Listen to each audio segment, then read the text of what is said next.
Basically, music been something that's been good to me all my life, so it's brought all the rest of those things. So I think I would pick music straight up. For such a small island, Jamaica's influence on the world of music has been massive and profound. Bob Marley, the first ever third world superstar, is the most obvious example. He took his politically and religiously charged songs of pain and celebration first to Britain, then to America and the world. But the seductive rhythms of bluebeat, ska, rocksteady, roots reggae, lovers rock and ragga have found their way into pop in all corners of the planet. These sounds first began to develop in Jamaica in the late 50s and early 60s. Musicians listened to black American records on the radio, especially rhythm and blues from the southern city of New Orleans, and gave the music a few local twists. The new style, with its syncopated rhythms and jerky rhythm guitars, came to be known as ska. By the late 60s, ska had mutated into a slower style, easier for people to dance to and musicians to play during the hot Kingston summers. Reggae, as we know it, was born. This, in turn, spawned dozens of new styles, including the sweet pop of lovers rock, the spacey, sonic experimentation of dub, and the more serious, conscious tracks inspired by the Rastafarian faith. Later, the electronic sounds of ragga and dancehall reflected the feelings and creativity of young Jamaicans who merged the characteristic rhythms of reggae with new technologies and styles. The first people to pick up on the music outside Jamaican communities were white working-class kids in Britain, many of who were followers of the skinhead craze. It was this enthusiasm that sent records such as Desmond Decker's Israelites and Double Barrel by Dave and Ansel Collins to the top of the UK pop charts in the late 60s and early 70s. Ken Booth, Janet Kay and the Texan-born Johnny Nash all had big chart hits in the more commercial, relaxed lovers rock vein in the mid-70s. Meanwhile, Bob Marley and the Wailers were electrifying audiences across the world with their arena-friendly reggae and continued to sell large quantities even after their leader's untimely death in 1981. Towards the end of the 1970s, reggae was a big influence on many punk and new wave bands, especially The Clash, The Police, The Ruts and The Slits. Meanwhile, bands on the two-tone label such as The Specials, The Body Snatchers and The Beat used ska to preach the message of black and white unity in the face of racial unrest and growing unemployment. Birmingham's UB40 arrived at about the same time, drawing their influences more from the sounds of early 70s reggae. A bunch of teens and pre-teens from Birmingham then took on the old ganja song Pass the Dutchie to the top of the UK charts in 1982, under the group name Musical Youth. There was another big craze for reggae, or more strictly reggae-influenced pop, in Britain between about 1993 and 1995. Jamaican acts such as Shaggy, Shabba Ranks, Inner Circle and Shaka Demus and Pliers all had top 5 hits, as did the British Pato Banton, CJ Lewis and the veterans UB40. The rhythms even showed up in such unlikely places as Canada, which gave us the white reggae-influenced rapper Snow, and equally chilly Sweden, home of Ace of Base. At one point in 1993, the top 3 places on the UK pop single charts were held by Shaggy's Oh Carolina, Snow's Informer, and Mr Loverman by Shabba Ranks. It was a positive ragga explosion. Reggae's popularity in North America has tended to be less strong. There is a vibrant Caribbean community in New York, but to outsiders, the Jamaicans and other West Indians can seem indistinguishable from their African-American neighbours. Until Shaggy and Sean Paul came along, the only reggae artist to top the US single charts was the laid-back Londoner Maxi Priest, with Close to You in 1990. However, Caribbean and Black American music have influenced each other greatly over the decades. In the late 1950s, the Trinidadian style of calypso, popularised by the American singer Harry Belafonte, was considered to be a serious rival to the upstart genre of rock and roll. Pioneers of ska and reggae like Prince Buster and Bob Marley were big fans of R&B and soul music in the 1950s and 60s. Marley had even worked on the car assembly lines of Detroit when the city was the home of Motown Records. But the Caribbean's most significant gift to American music came in the early 1970s, when immigrants brought concepts such as toasting, dub, and the whole culture of sound systems to their new homes in the Bronx and Brooklyn. The Jamaican Kool Herc and Grandmaster Flash, born in Barbados, were among the most significant movers and shakers in the early days of hip-hop. In the 80s, rappers and DJs such as KRS-One and Scott LaRock of Boogie Down Productions continued to use reggae rhythms heavily in their music. More recently, there are clear ragga influences in the music of Busta Rhymes, whose parents were Jamaican. During the 1980s and early 90s, though, the obvious reggae influence on American music making grew weaker. There were occasional exceptions, such as the Fugees' version of Bob Marley's No Woman No Cry in 1996, and Big Mountain's extremely annoying reggae-ish take on Peter Frampton's Baby I Love Your Way. White rock acts such as No Doubt and Less Than Jake claimed to be influenced by ska, but they were usually talking about the British sounds of two-tone artists, not the Jamaican originals. Most fans of American urban music or punk rock probably thought of the Caribbean as a place for hedonistic beach holidays rather than as the source of great music. And then a light-skinned, part Chinese, corn-rowed guy from a good family in Jamaica started making one serious noise.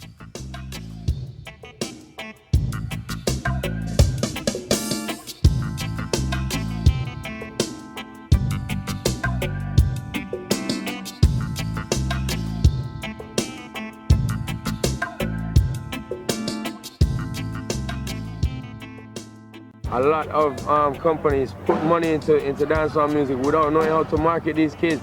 They immediately lost the base crowd. Jamaica was like, within 2 years, what's happening with that artist? I don't know, because there's more new stuff going on here now. You know what I'm saying? And that's what they were concentrating on. Sean Paul Enriquez was born in Kingston, the capital of Jamaica, on January the 8th, 1973. Norbrook in St Andrew, where he grew up, is by no means a rough and tough ghetto of Jamaica. It's a middle-class area on the outskirts of Kingston. Most people who knew Sean when he was a boy probably thought that he'd end up as a responsible, respectable member of the island's middle classes. His part Chinese mother was a well-known artist.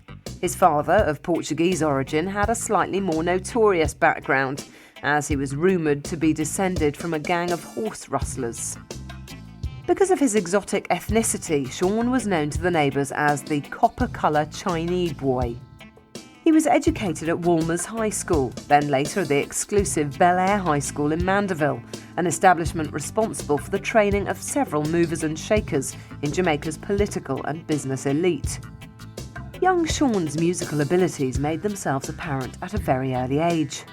As he tells it, when he was about 4 years old, he was at a barbecue and became separated from his parents.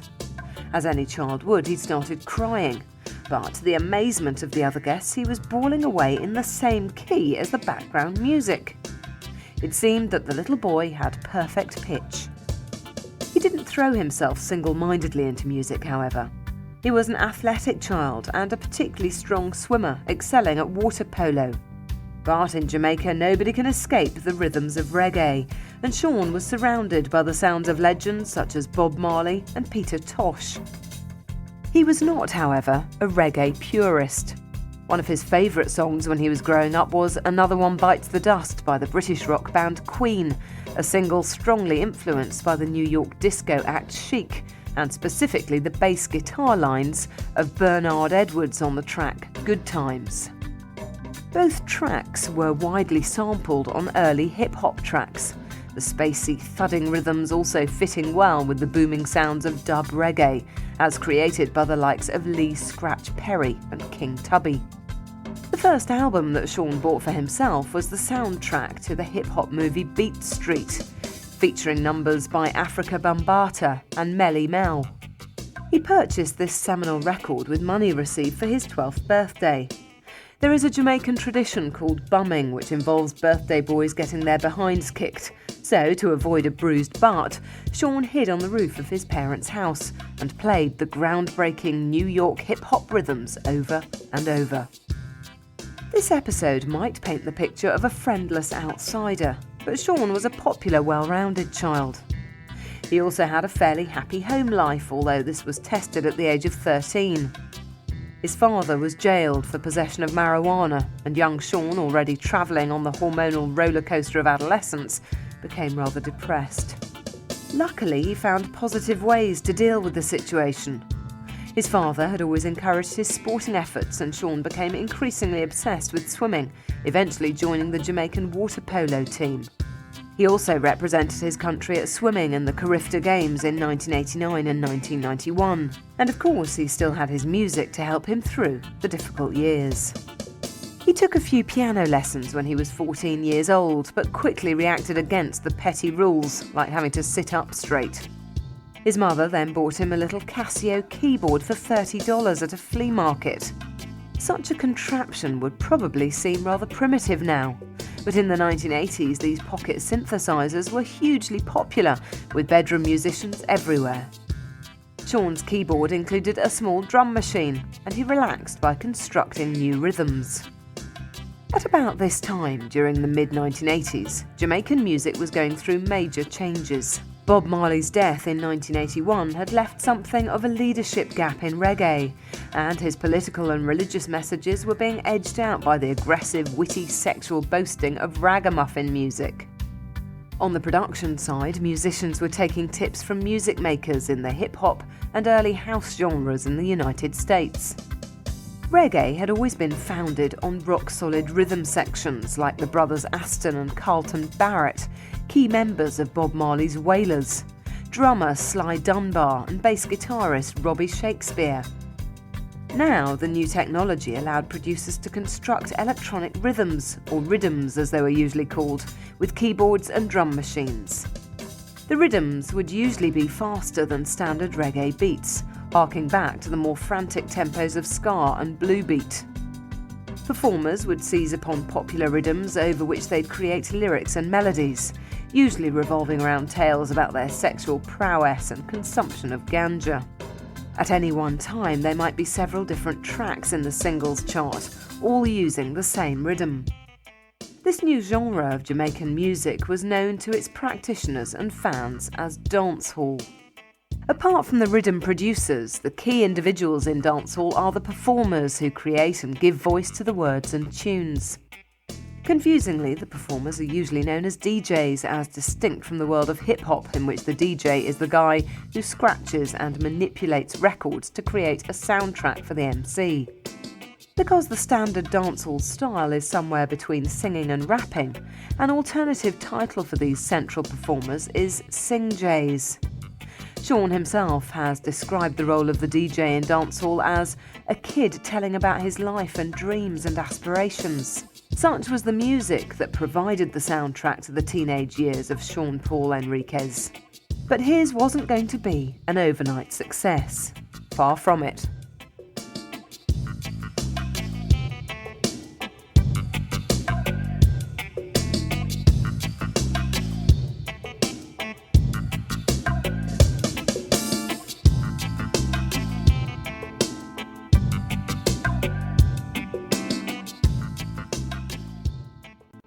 My theory was that if I did it straight from home, supported my own production, my own people who were producing and that kind of thing, that by the time it reached up here, everybody would be on it and be like, yeah, that's home, that's grown stuff. In some ways, Sean was a privileged child. Many young Jamaicans grow up with little in the way of formal education, and the only way out of the ghetto seems to be through the use of drugs or guns, or, more often, both. Sean didn't always have it easy, and his father's imprisonment shook him badly, but he did have his schooling to fall back on. At this stage, although he enjoyed music, he didn't take it seriously as a potential career. His first dream was to be an architect, but his school grades weren't good enough. Also failing to win a college place to study marketing, Sean found himself working in a bank for a short while. "I was counting money," he later recalled. It was not my own. I did not like it. He might not have been the world's greatest student, but Sean was far from lazy. He took a course in hotel management at the College of Arts, Science and Technology on Kingston's Hope Road, opting for tough training in the kitchens and learning to cook a 5-course cordon bleu meal. Whatever situation he might find himself in, he now had a trade and a level of self-discipline that would come in handy later. According to Sean, he can still knock up a mean chicken cordon bleu, deboning a whole bird in 11 minutes flat. However, music was gradually becoming more important in his life. He was creating new rhythms with his Casio keyboard and writing songs around them. Although he still loved the classic reggae of Bob Marley and American soul singers such as Al Green, it was more the modern dancehall style that provided much of his inspiration, together with lashings of American hip-hop. Early dancehall stars included the albino Yellow Man, the eccentric Eka Mouse, and the macho Co-Pilot, later better known as Shabba Ranks. All contributed to a scene where sexism and homophobia were the order of the day. In some ways, it was a parallel movement to the nihilism of American gangster rap. Sean's dancehall idol, however, was William Maragg, who went under the stage name Supercat. He was quite willing to sing about standard dancehall themes, from gun-toting machismo to girls' backsides, but he also offered a level of political consciousness and commitment that the likes of Shabba seemed to lack. In the early 1990s, Supercat had some success in the United States, recording with the rap reggae crossover act Heavy D and the Boys and R&B icon Mary J. Blige. Another important figure was the DJ Don Ute. Born Jason Williams, he came from Sean's St Andrew neighbourhood and shared a similar middle-class background. He acted as a mentor to the fledgling DJ, putting him in touch with key figures in the Jamaican music industry. Sean also made contact with members of the legendary band Third World, an outfit formed in 1973 which had lost a lot of critical respectability because of their efforts to take reggae to a wider market.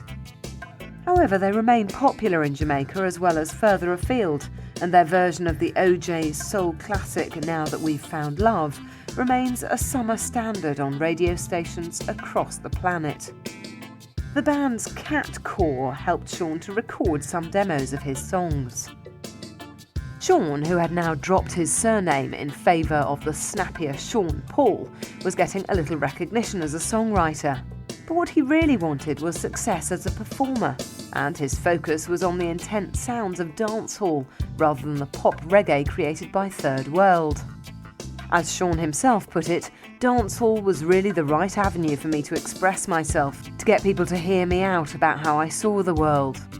He wanted to be a dancehall DJ on a par with the likes of Supercat, Don Ute or even Shabba Ranks. And finally, at the age of 23, things were starting to move in the right direction for Sean Paul. No more counting other people's money or serving them 5-course meals.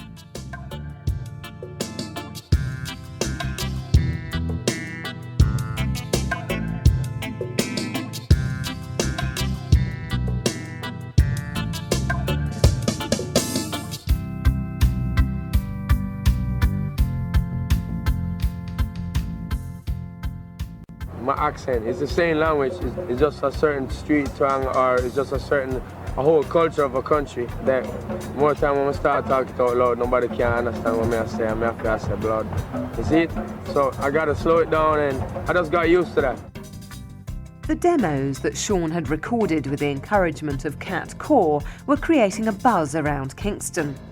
His willingness to perform at the smallest dance or barbecue also pinpointed him as someone with the drive and perseverance to succeed in the business. But nobody was going to take him seriously until he had some actual product to call his own. Sean's lucky break came from Joseph Bonner, better known as the DJ Spanner Banner. Spanner is probably best known for writing and recording the original version of Tease Me, although the worldwide hit version was recorded by his brother Pliers together with Shaka Demus. Spanner's collaboration with Sean Paul was entitled Ladies Man. Released on Spanner's label Sweet Angel Productions, it topped the Jamaican charts and brought Sean to the attention of the mainstream record-buying public. It was a notable success, but he was hungry for more. He was grateful to Spanner for the boost to his career, but he wanted to make a success in his own name. The producer of Ladies Man was Jeremy Harding, and he immediately spotted the potential of the junior member of the duo. Apart from his abilities in the studio, Harding owned a small Kingston record label called Too Hard. He didn't have the highest profile in the Jamaican music business, but he had contacts with the sound systems and radio stations that can get music out to the listening public. His main claim to fame was his production work on Beanie Man's hit Who Am I?, the single that gave Beanie crossover success into the North American and British markets. In 1997, Harding released Sean Paul's first solo single, Baby Girl, swiftly followed by the pumping, infectious numbers Infiltrate and Hackle Me. Sean may have been spending a lot of time in the studio, but he didn't neglect his live work. One of his most important gigs was opening for the ragga-influenced rap star Busta Rhymes when he came to Jamaica in 1997. It was a meeting that was to have an important impact on Sean's career later on. In a matter of a few months, the Jamaican music scene was awash with the dancehall sound of Sean Paul. Throughout 1997 and 1998, the hits continued to pile up. Woman You're Hot, Work With It and Report to Me seemed to monopolise the airwaves.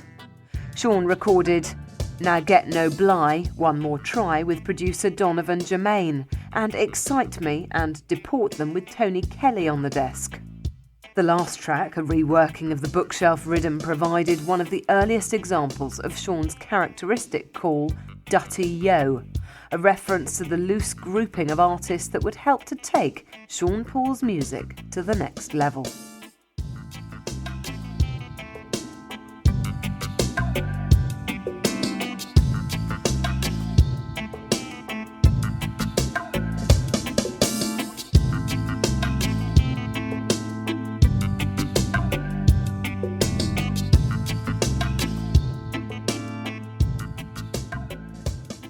And in my songs, I'm trying to express in a way that people could understand by still being hardcore. And get busy, you don't understand get busy as a hip-hop term.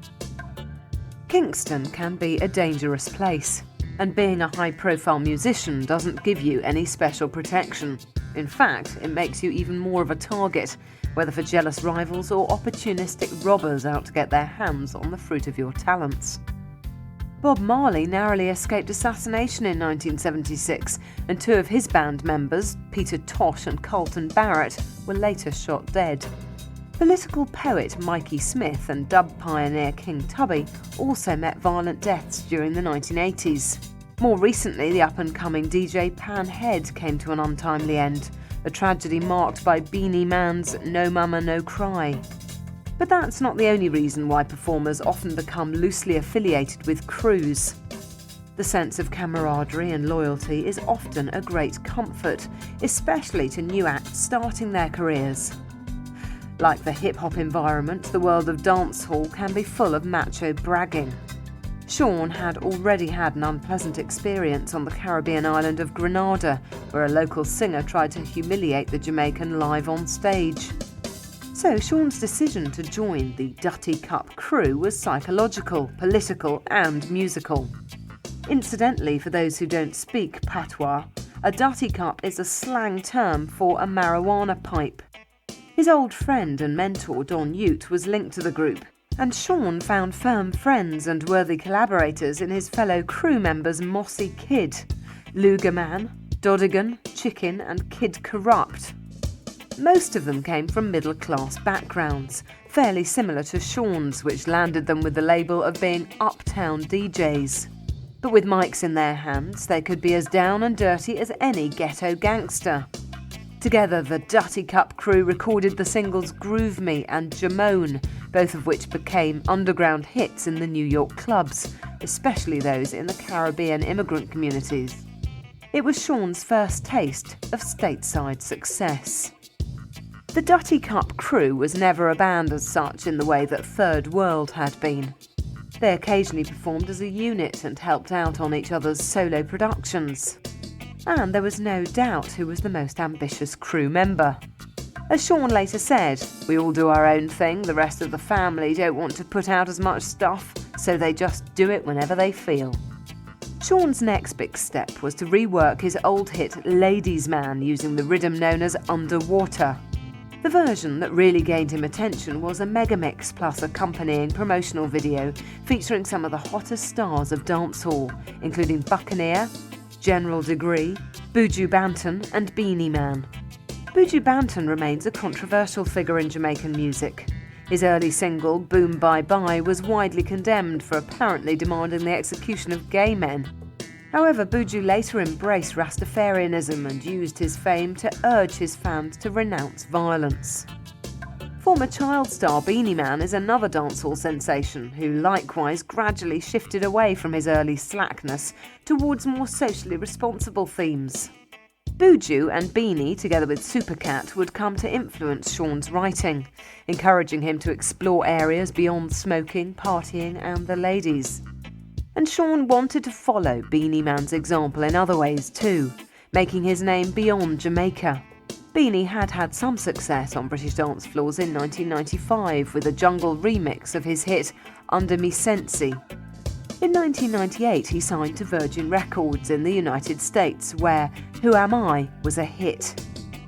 Beanie went on to work with artists as diverse as ex-Fuji Wyclef Jean, Cuban trumpet maestro Arturo Sandoval, and even Buddhist action star turned singer-songwriter Steven Seagal. A dancehall star who gets to work with artists from all points on the musical spectrum. Beanie Man had set the example, and Sean Paul was eager to forge ahead and emulate him.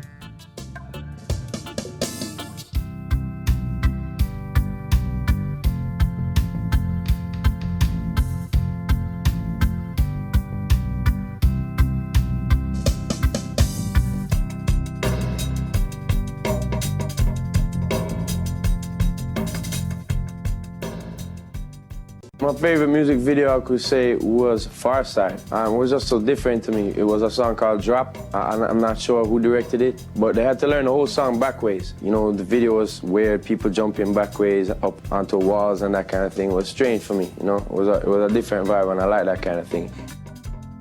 The likes of Shabba Ranks and Beanie Man had educated some American record buyers about the intricacies of dancehall, but it was hip-hop that was dominating the airwaves.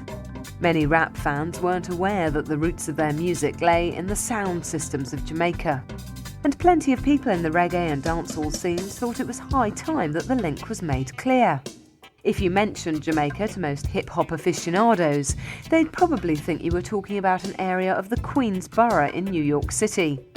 If American fans knew anything about Sean Paul, it was in his role as a member of the Dutty Cup Crew.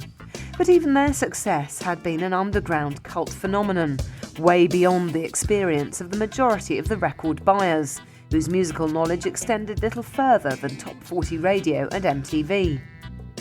Sean now embarked on a breakneck series of gigs that covered Europe, Japan, and most importantly North America, to raise his profile as an individual performer.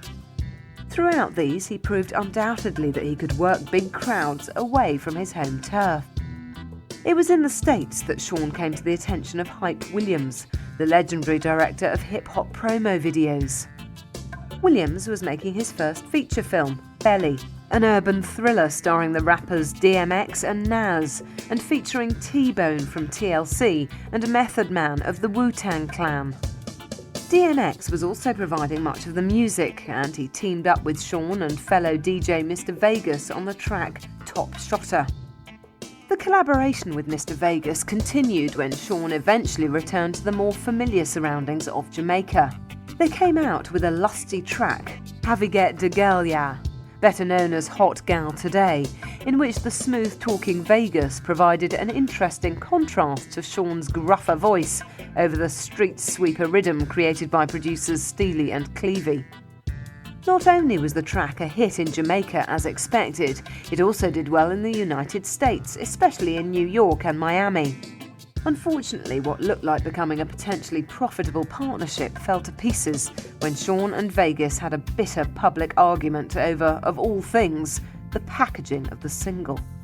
But a bout of creative and professional differences wasn't going to put Sean Paul off his stride for too long.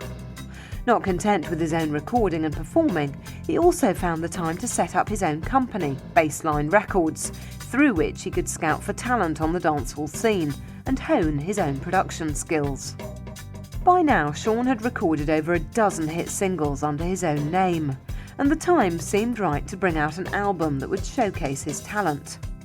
In 2000, the Jamaican label VP released his debut long player, Stage 1, a title implying that this was just the beginning.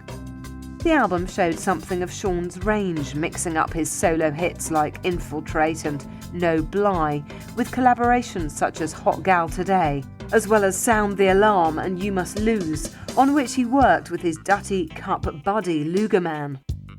There were several skits, the little comedy sound sketches demanded on long players for Jamaican audiences, and even a demented stab at country music. Faded is a bizarre reworking of Shania Twain's Looks Like We Made It. Stage 1 wasn't a calculated, crafted blockbuster. It was a hurried compilation that demonstrated what Sean had accomplished since his debut 4 years before. There were no concessions to his new American fans. The patois was thick and often indecipherable. The skits demonstrated a particularly Jamaican, often X-rated sense of humour. It was nevertheless a success in the States. Billboard named it the number 4 reggae album of 2000, with Sean placed 3rd in the rankings for Best Reggae Artist. In fact, Sean's profile in the US was getting higher and higher. Hot Gal Today made the Billboard R&B chart and reached number 6 on the rap singles chart. It also turned up on the soundtrack of Shaft, the blaxploitation remake starring the ice-cool Samuel L. Jackson. Sean's career was progressing in a highly satisfactory direction, but he knew he had the potential to do even bigger and better.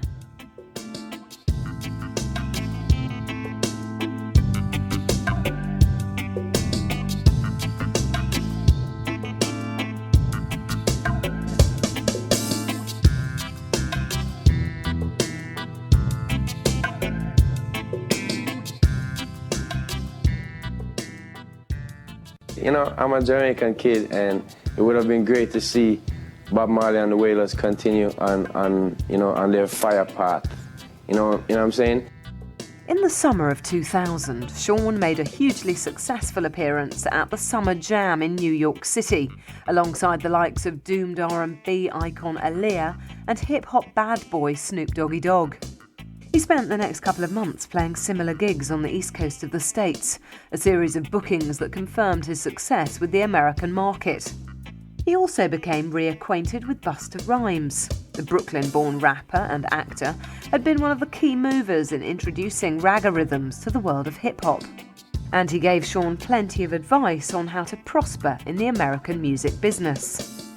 A further boost was the deal struck between his record company, VP, and the legendary Atlantic Records, home of stars as diverse as Aretha Franklin, Led Zeppelin, and The Cause. Sean would maintain control over his product, while having access to the American label's promotion and distribution budgets. One change to his working practice was going to take place, though. The frantic pace of the Jamaican recording industry, the pressure to churn out 6 or 8 singles in a year, the obsession with key rhythms, the relaxed attitude to copyright law, this was all in the past. And Sean's next album wasn't going to be a mishmash of tracks released on various labels over the next few years, like Stage 1. It would be a carefully crafted assault on the hearts, minds, ears, and pockets of the great American public. Sean was still happy to offer his skills to other performers and to spread his name by appearing on compilations and soundtrack albums. The Eddie Murphy, Robert De Niro caper Showtime, released in 2002, featured his dulcet tones on Money Jane, a collaboration with the Canadian rapper Cardinal Offshall. But Sean Paul's priority was his own career and his own music. The single Gimme the Light, released in North America in 2002, was a pretty good advertisement for Sean as Jamaican superstar. It's a cheerfully upfront song about the joys of smoking ganja and success with various lovely ladies, or, as Rolling Stone put it, a sticky ode to toking with a twinkling beat and an undeniable hook. It would not have been out of place on his debut album, but Sean's talents and horizons had expanded since then. Gimme the Light made the American top 10, a pretty respectable showing. It avoided censorship on America's puritanical TV stations, with a video that implied the light in question was a spotlight, rather than anything related to drugs. But it was the follow-up Get Busy that propelled Sean Paul to stardom. The combination of an irresistible hand-clapping rhythm with the DJ's laid-back delivery and a promotional video that featured scantily clad ladies wiggling their most photogenic assets was a recipe for success. Get Busy duly hit the top of the Billboard charts. The video would go on to earn a nomination for the Best Newcomer Award at the MTV Video Awards in August 2003, although Sean was in the end edged out by the controversial rapper 50 Cent. If Sean's new colleagues at Atlantic Records were looking for an album that summed up his crossover appeal, they surely got it with Dutty Rock. A classic example is the track International Affair, where two key samples define the breadth of Sean's musical style. The 1980 smash Uptown Top Rankin' by Althea and Donna was a pop reggae sensation around the world. I Know You Got Soul by Eric B. and Rakim caused controversy in the mid-1980s for its copyright-flouting similarities to the Bobby Bird single of the same name, and was one of the key records in the development of sampling technology. Another track that mixes up hip-hop and reggae influences is Top of the Game. It features contributions from the human beatbox Razzle of the hip-hop outfit The Roots, while quoting freely from Sean's idol Bob Marley. The line, "When the music hits you feel no pain," is a direct steal from Marley's Trenchtown Rock. Elsewhere, Sean called on the production skills of legends from both camps. Shout Street Respect is manned by the definitive rhythm section of Sly Dunbar and Robbie Shakespeare. Their list of clients includes Peter Tosh, Grace Jones, Black Uhuru, Frankie Paul, and even the French cult singer-songwriter Serge Gainsbourg. It's On was produced by King Jammy, who has worked with dancehall stars Capleton and Bounty Killer, not to mention the more melodic Gregory Isaacs. And Sean hadn't forgotten Jeremy Harding, who produced some of his early smashes and came back to helm Top of the Game, Can You Do the Work on his own Liquid Rhythm, and Essa Loca. The Arabic-flavoured Bubble, meanwhile, showcases the skills of the American production duo Pharrell Williams and Chad Hugo, better known as the Neptunes. Their work having already enhanced the music of performers ranging from Britney Spears and NSYNC to LL Cool J and Old Dirty Bastard. Sean's Jamaican roots also show when he gets all sweet and sentimental on I'm Still in Love with You. It's a cover of an old reggae classic, originally recorded by Alton Ellis and Marcia Atkins, the sort of thing that he would have heard on the radio while he was a child. Here he duets with the sweet-voiced Sasha, to a backing provided by Steely and Clevey, whose street sweeper rhythm had propelled Hot Gal Today. Sometimes the desire to cover all available styles seems a little bit forced. Having a Spanish-language version of the Caribbean hit Punky here just screams that some marketing executive at Atlantic wanted to exploit Sean Paul's appeal to the Cuban Americans in Miami. But not all the reworkings are so cynical. The collaboration with Busta Rhymes on the Pass the Drovazier remix of Gimme the Light would certainly have raised Sean's profile in the hip-hop world even further. But it was also Sean's personal thank you to someone who'd been a role model and a mentor for several years. The remix was the work of Sean's brother, Jason Jigzagula Enriquez, who's an up-and-coming producer in his own right, and a selector with the Kingston sound system Coppershot. Dutty Rock quickly earned Sean a platinum disc in the States. How come it was so successful with music lovers more used to the rhythms of Eminem or Snoop Doggy Dogg? Elements like the daft skits were there to please Jamaican consumers, and sometimes Sean's thick patois might be hard to comprehend if you've never set foot outside, say, South Dakota. But it's these things that make Dutty Rock stand out from the hip-hop mainstream. And whatever the language difficulties, when Sean sings Dutty got the woody woody on Like Glue on the buyout rhythm, you sort of know he's not singing about carpentry or golf clubs. The language of sex is universal, unless you've got the Walmart-approved clean version, of course. With the success of Dutty Rock and the singles it contained, Sean had done more than simply made his mark on the American record industry.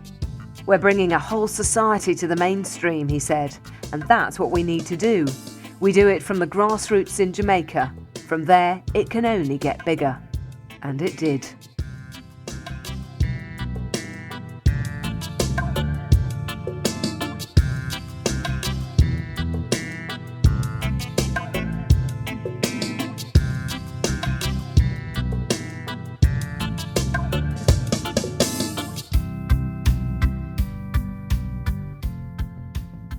We're bringing a whole society, a whole treat from that side to the mainstream in America, and that's what we as a music been needing. Sean was now, after all his hard work, the undisputed king of the dancehall scene, and he was making some serious inroads into the world of hip-hop as well. Even the Spanish-speaking market appeared to be shelving its Ricky Martin albums and picking up on the man from Norbrook St Andrews. Most performers would have been pretty satisfied with this state of affairs. Not Sean Paul. With the pressing plant still working all hours to fulfil demand for Dutty Rock, he decided to grab himself a slice of R&B action. Blue Cantrell has a background as varied as Sean's. Before she hit it big, the Providence, Rhode Island-born singer worked as a backing vocalist for the likes of Faith Evans and even posed for nude photographs. Sean's kind of woman, maybe. After a huge success in 2001 with her debut album So Blue, she was keen to expand her horizons with her follow-up Bittersweet. It was a more varied album, highlighted by the reggae-influenced track Breathe, a duet with none other than Sean Paul. Although Ms. Cantrell took top billing on Breathe, it was a major breakthrough for Sean, especially when the single topped the UK charts for 5 weeks during the summer of 2003. Sean was already a name to drop in specialist circles in Britain. He was named Best Reggae Artist of the Year at the MOBO Awards in 2002. But the success of Breathe was another big break into mainstream music, paving the way for the release of his third solo UK Top 10 success, when Like Glue was released in August 2003, entering the chart at number 3. If Blue Cantrell is a big name in R&B, Beyonce Knowles is somewhere between royalty and divinity.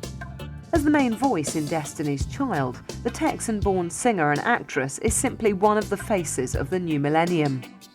Her debut solo album, Dangerously in Love, was, like Blue Cantrell's LP, an attempt to break out from the restrictions of R&B. As such, it featured hip-hop mayhem from the likes of Missy Elliott and Big Boy from Outkast, and on Baby Boy, the dancehall stylings of Sean Paul. With this track, which had some of the same Arabic flavour that enhanced Bubble on Dutty Rock, Sean demonstrated that he was now able to reach out beyond the stylistic ghettos of dancehall and hip-hop. Beyonce's pop R&B blend crosses all boundaries, and millions of people who wouldn't know a DJ from an MC were now aware of his skills. Keeping it in the family, Sean had earlier offered to work with Beyonce's boyfriend, the New York rap star Jay-Z. What they're going to do was a highlight of Jay's 2002 album The Blueprint 2, The Gift and the Curse, on which the other guests included Beyoncé herself, Dr. Dre and Lenny Kravitz.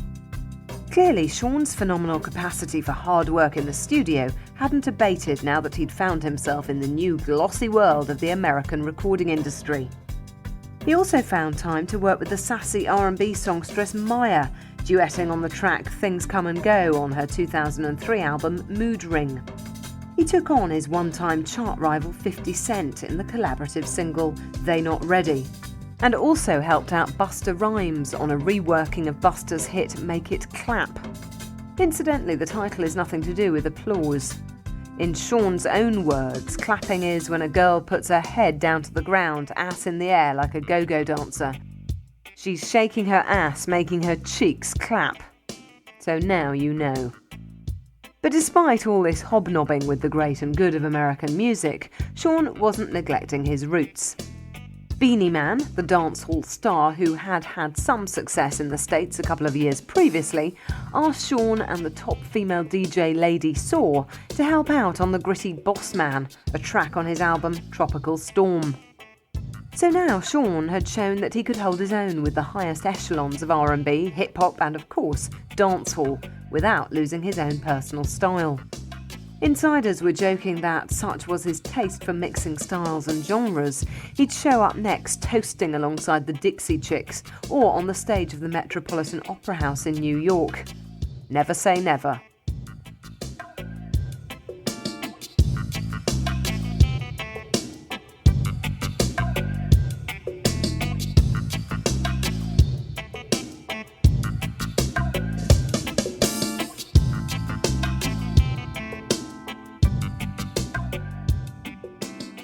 It's just a big vibe for me to sit down and listen to music from them from a kid.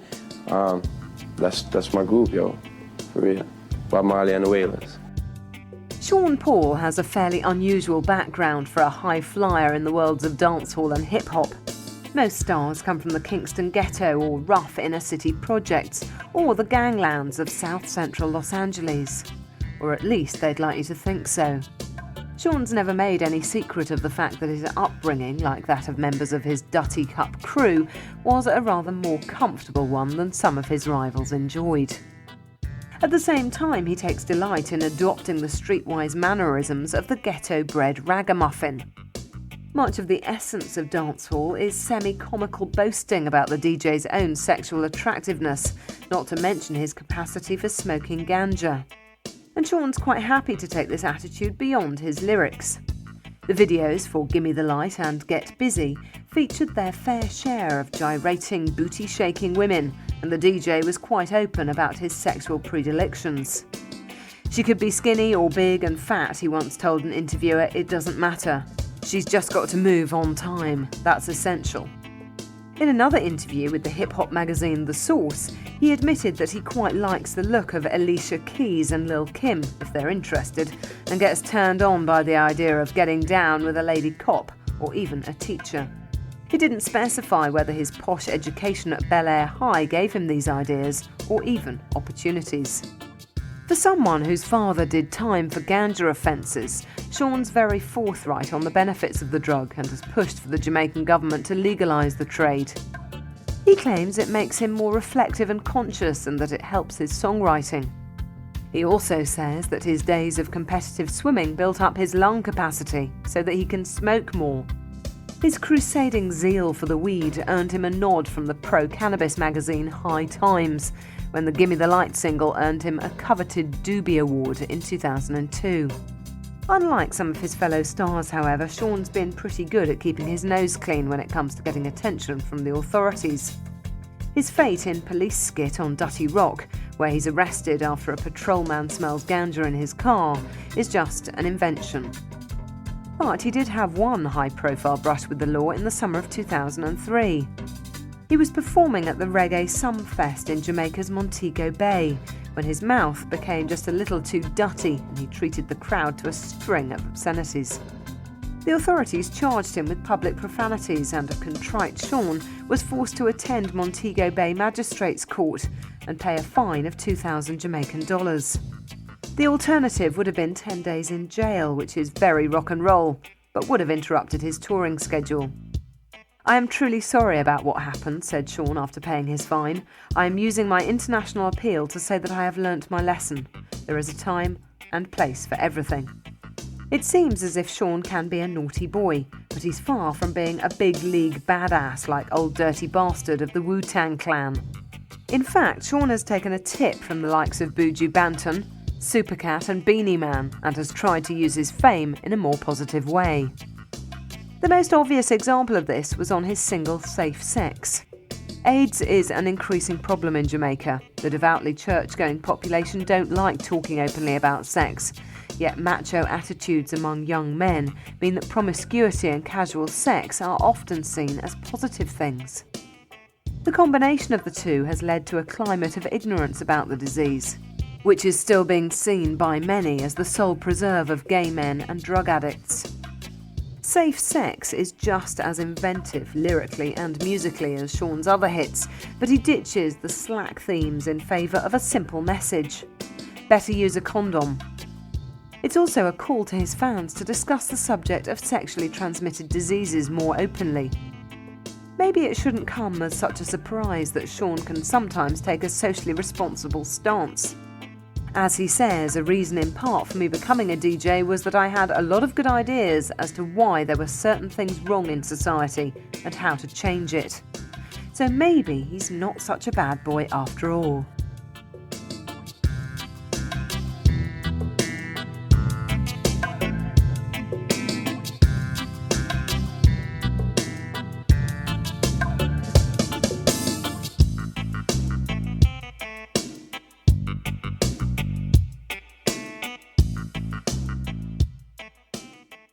Basically, popular doesn't mean pop, doesn't mean popular. You understand? I know I do it from the heart and from the ground. I'm still in Jamaica, nobody can move me away from there. Nobody can tell me that, my sound is not the original thing. It's the question that many other DJs on the dancehall scene must be asking themselves. So what's so special about Sean Paul? It's a fair point. In purely technical terms, he's by no means the greatest sing-jay in Jamaica, and his vocal range is pretty narrow. Some would even call his voice flat. He can come up with a catchy phrase in his lyrics, but he doesn't stray that much from the standard dancehall repertoire of sexy ladies and lungs full of ganja. Surely, compared to the likes of Yellow Man, Shabba Ranks, Buju Banton, Beanie Man, he's good, but not that good. But that's not the secret of Sean's appeal. His true role model is from a previous generation. Bob Marley was the man who took the sound and message of reggae beyond the Caribbean and out to the world. What many people choose to forget is that Marley was criticised at the same time for softening his sound, for making himself more palatable to a mainstream audience, weaned on the likes of the Beatles, the Rolling Stones and Led Zeppelin. He toned down his use of patois so that non-Caribbean listeners had a pretty good idea of the meaning of his lyrics without a dictionary. At the same time, Marley never sold out or pretended to be just another white rock and roll singer. Sean Paul would never claim to be on the same level as Marley, who's now seen as a national hero, almost a saint in Jamaica. Sean has described him as an icon and a prophet. But he's following roughly the same strategy that Marley did, aiming for audiences who might only have a vague idea about reggae and had never even heard of dancehall. At the same time, when he's duetting with Beyoncé or Blue, he doesn't pretend to be an R&B smoothie like Usher or R. Kelly. He's a Jamaican who learned his skills primarily from the sound systems of Kingston, not from MTV or Soul Train. At the same time, it's clear to anyone who listens to his first two albums that Sean's aware of a wider market. Like Marley, he's toned down the Jamaican patois, which might leave conventional English speakers completely confused. In his own words, he wants to write songs where people can understand more universally and be more attached. It's the same language, but just a certain street twang. In my songs, I'm trying to express myself in a way that people can understand, but still be hardcore. He's made his moves into the world of hip-hop and R&B, but there's every sign that he's not going to stop there. He certainly has no problem with other artists who appropriate dancehall rhythms. He's praised Hey Baby by the pop ska quartet No Doubt, for example. Music is about bringing people closer together, he says, and if that involves blurring a few boundaries, what's wrong with that? He's even admitted to nodding his head to the odd Backstreet Boys track, which might mean taking open-mindedness just that little bit too far. In fact, some of his fellow Jamaicans have taken to criticising Sean for this open-minded attitude, especially when it comes to commercial American pop music.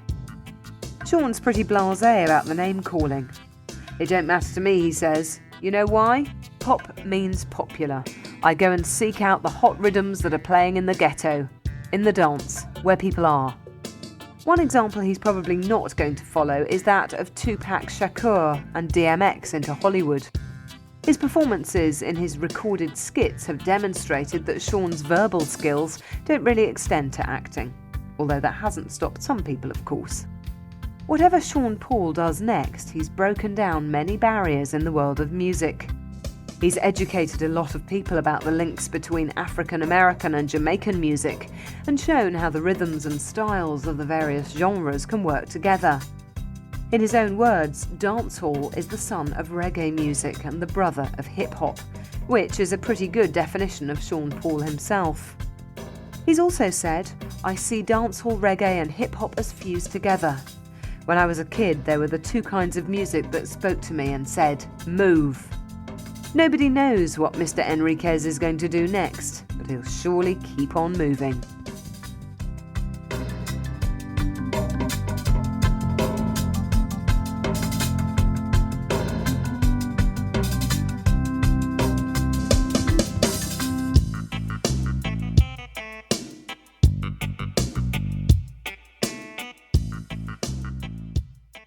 Thank you for buying Maximum Sean Paul. We hope you enjoyed it. Watch out for further titles on Chrome Dreams coming up soon. If you did enjoy it or have any comments or suggestions, please write to us at Chrome Dreams, PO Box 230, New Malden, Surrey, UK, KT3 6YY, or email us on mail@chromedreams.co.uk. Details of our full catalogue are listed on our website at www.chromedreams.co.uk. Thanks again for listening, and goodbye for now.